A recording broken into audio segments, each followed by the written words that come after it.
ಉದ್ಯೋಗಾಕಾಂಕ್ಷಿಗಳ ಪ್ರತಿಭಟನೆಯನ್ನು ಹತ್ತಿಕ್ಕುವ ಮೂಲಕ ರಾಜ್ಯ ಸರ್ಕಾರ ಅಘೋಷಿತವಾದ ತುರ್ತು ಪರಿಸ್ಥಿತಿಯನ್ನು ಜಾರಿಗೊಳಿಸುವ ಪ್ರಯತ್ನ ಮಾಡುತ್ತಿದೆ ಎಂದು ವಿಧಾನ ಪರಿಷತ್ತಿನ ವಿರೋಧ ಪಕ್ಷದ ನಾಯಕ ಛಲವಾದಿ ನಾರಾಯಣಸ್ವಾಮಿ ಆರೋಪಿಸಿದ್ದಾರೆ.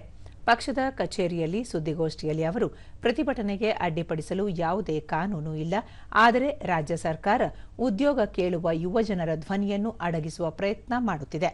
ನಾವು ಉದ್ಯೋಗಾಕಾಂಕ್ಷಿಗಳ ಪರವಾಗಿ ಇದ್ದೇವೆ ಎಂದು ಹೇಳಿದರು. ಸಂಸತ್ತಿನ ವಿಶೇಷ ಅಧಿವೇಶನದಲ್ಲಿ ಮಹಿಳಾ ಮೀಸಲಾತಿ ಮಸೂದೆ ಕುರಿತು ಚರ್ಚೆ ನಡೆಯುತ್ತಿದೆ.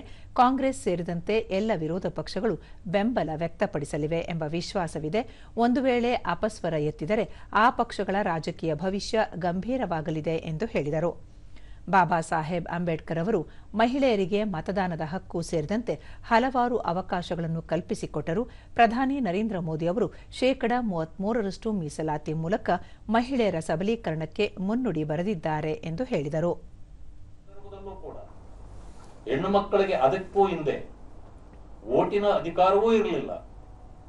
ಬಾಬಾ ಸಾಹೇಬ್ ಅಂಬೇಡ್ಕರ್ ಅವರ ಆ ಶಕ್ತಿಯಿಂದ, ಅವರ ಯೋಚನೆಯಿಂದ, ಅವರ ಚಿಂತನೆಯಿಂದ ಹೆಣ್ಣು ಮಕ್ಕಳಿಗೆ ಆ ಕಾಲದಲ್ಲಿ ಮತದಾನದ ಹಕ್ಕು ಸಿಕ್ಕಿತ್ತು. ಇವತ್ತು ಅದು ಮಾತ್ರ ಅಲ್ಲ, ಇವತ್ತು ಕಾನೂನು ರಚನೆಯಲ್ಲೂ ಇರಬಹುದು, ಎಲ್ಲ ರೀತಿಯಲ್ಲೂ ಇವತ್ತು ಅವರಿಗೂ ಕೂಡ ಸಮಾನ ಅವಕಾಶಗಳನ್ನು ಕಲ್ಪಿಸಿಕೊಡುವ ನಿಟ್ಟಿನಲ್ಲಿ ಭಾರತದ ಪ್ರಧಾನಮಂತ್ರಿಗಳಾಗಿರ್ತಕ್ಕಂಥ ನರೇಂದ್ರ ಮೋದಿಯವರು ಬಾಬಾ ಸಾಹೇಬ್ ಅಂಬೇಡ್ಕರ್ ಅವರ ಚಿಂತನೆಗೆ ಶಕ್ತಿಯನ್ನು ಕೊಟ್ಟಿದ್ದಾರೆ. ಇನ್ನೂ ಅನೇಕ ವಿಚಾರಗಳನ್ನ, ಅವರ ಅನಿಸಿಕೆಗಳನ್ನ ಮೋದಿಯವರು ಕಾರ್ಯರೂಪಕ್ಕೆ ತರ್ತಾರೆ ಅಂತಕ್ಕಂಥ ಮಾತನ್ನ ತಮ್ಮ ಮುಂದೆ ಹೇಳಲಿಕ್ಕೆ ಬಯಸ್ತಾರೆ.